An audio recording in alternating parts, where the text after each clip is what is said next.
Boy Abunda. Yayahan bilang isa sa maging judge siya ng Miss Universe 2023. Maraming labis na nangihinayang para kay Boy Abunda.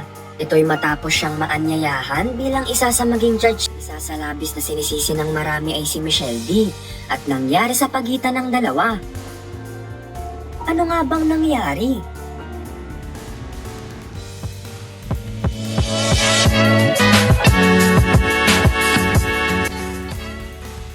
Trending topic nga rin kamakailan ang ginawa ni Ana Jacra Jutatep kay Michelle. Makikita kasi sa kumakalat na video na biglang hinila ni Ana si Michelle. Base sa ilang komento ng mga netizen, inutusan umano ni Ana ang kandidata ng Pilipinas na sabihin sa mga Thai fan na mag-move on na mula sa hindi pagkapanalo ng kanilang kandidata. Talaga nga bang noong umpisa pa lang ay hindi na gusto ni Ana si Michelle? At maging si Boy Abunda ay nadamay kaya hindi ito natuloy na maging judge siya na sabing beauty pageant? Ibinahagi nga ni Boy Abunda na naimbitahan siya na maging hurado sa katatapos lang na Miss Universe 2023. Pero na-disqualified dahil sa naging panayam niya sa isang kandidatang si Michelle D. Anya, ako ay naimbitahan, but I was also disqualified from judging this year's Miss Universe. Dahil I did an interview with one of the candidates, si Michelle D. Sa kanilang rules ay bawal yun, dagdag niya. Mahigpit na ipinagbabawal sa mga napiling hurado sa Miss Universe ang pagkakaroon ng interaksyon sa mga kandidata para maiwasan ang bias o magkaroon ng mga issue. Ginawa ni Tito Boy ang panayam kay Michelle ilang araw bago bumiyayang sparkle artist pa abroad para sa paglaban sa nasabing beauty pageant. Gayunpaman, sinabi ng King of Talk na mahalaga ang naturang panayam niya kay Michelle. At sa kandidata ng Pilipinas ang boto niya kung naging judge siya sa kompetisyon. I can imagine how difficult it is to judge, but we're still very happy.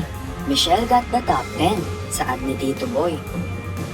We just have a lot of questions, but pagdating ni Michelle dito, sana'y magkaroon tayo ng pagkakataong makausap siya ng personal, dagdag niya. Ginanap ang grand coronation ng Miss Universe 2023 sa Jose Adolfo Pineda Arena sa San Salvador, El Salvador noong November 18, 2023. Ito ang pangunahing dahilan kaya sa pangalawang pagkakataon, hindi matutuloy ang partisipasyon ni Boy sa International Beauty Pageant.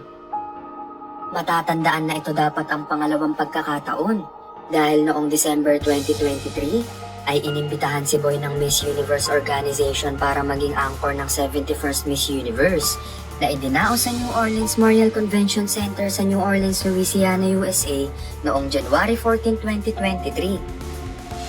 Gustuhin man niyang tanggapin ang tempting offer, tumanggi si Boy dahil tiyak na magkakaroon ng malaking problema sa kanyang schedule.